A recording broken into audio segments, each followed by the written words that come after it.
modi uppata onani inani makirno den de ka koko mi wiuma ko mi wawata dum fes mi watta dum alla nanan taklan dum mi watta karmo ko eyo mi watta dum fes yo alla danda mi watta dum modi pokkito la minni mi watta ko bi farta watta dum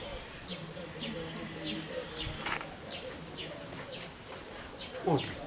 jarama ko men karmo ko boyle ka mom mi ari do namne ko mom mi ari karmo ko yari yo walla ko gore jang acci ko woni yo jatti lankele wata no munyago ko yo walla wado gerete den fop min e gorko me yangodi buri duubi sappo ko mene wondi mi wadana mo di jeenay sappo mi faala yo walla mi hetta gorko an ko joni nene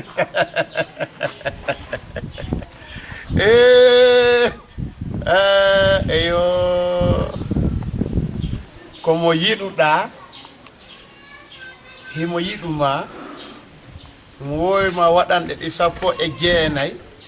woni ko goddo ko ari yombiti hakkundeji modon ka hina dum kono tigiri wodi karmo ko o feggike o feggike e do ngandi no fi hore ko dongol ka ko jed min ko min bennata karama ko boyle boylo mo boyle take boylin kino tako boylo ko boyle te wiye hi boyladno fo yey tawde boyli ko mi wallata haga sanani nam sa Allah jabi ene sagata wona salimu o wiyete nano nde o wiyete kono kan encore no yetirema inde makko ko ibe wona inde makko den tigi tigi no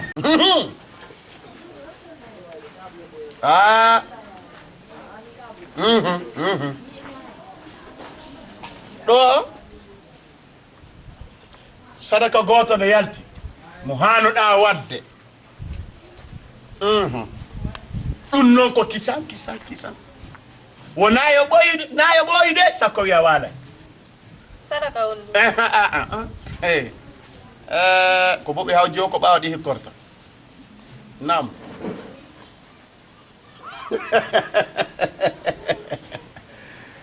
hino ko watta ko andaray bo fo gerto men on arana ko bene to ko importer on de na importer jidi non on etta dum don yaha ha kanatugol ka der kuur modon fusa don e jeb tati pet ndenden ko fi wade bengere ndenden ko mo faal o hendade ndenden ko ay goddo go aroya ko burata duude haalaton say non gero wadi wo hara hettimo si gero wada nder balde didi ta kontan hande kade ko bi karama ko jo boyle nani mi fenata hande mi fenade min karama ko boyle mo sutina si woni ha mi boyle no mi haaliran mano mi hey ya warra non nani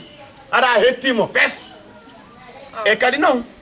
ko wattata don ko yakkato ha gera gerete din fo ha inde afala gaso ka fala kay gaso la fala gaso kape na amu imojo